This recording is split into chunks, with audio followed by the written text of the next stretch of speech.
Johan Buttigieg li għal dawn l-aħħar snin okkupa l-kariga ta' Chairman Eżekuttiv ewlieni tal-Awtorità tal-Ippjanar mistenni jitwarrab minn din il-kariga fi żmien qasir biex postu jieħdu Sharon Guder li attwalment igawdi fiduċja ferm akbar minn Kastilja. Żvelat dan il-gazzetta għal-Mument fi storja tal-ġurnalist Joe Micallef, ir-relazzjonijiet bejn Johan Buttigieg u Kastilja ilhom sejrin allar sa mis-sena l-oħra.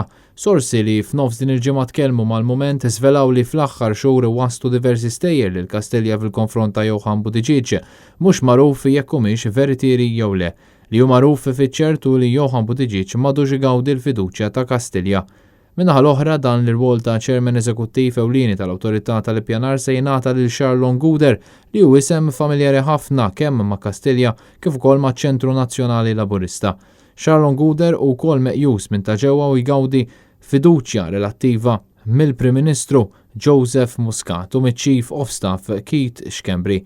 Attualment Sharon Guder gawdi pakkett finanzjarju vantaġġjuż fih dan il-Federazzjoni Maltija tal-Produtturi tal-Akwakultura fejn issa ilu jimmilita hemmhekk għal diversi xhur wara kien jokkupa kariga ta' konsulenza mal-Ministru José Herrera.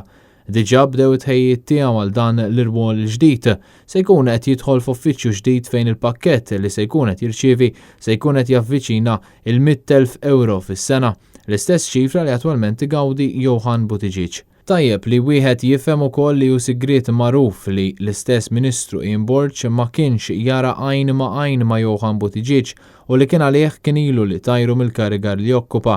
Madankollu sa dawk iż-żminijiet Johan Buttigieg kellu kuntatti b'saħħithom f'Kastilja l-aktar ma' persuni influenti ħafna fuq il-Prim Ministru.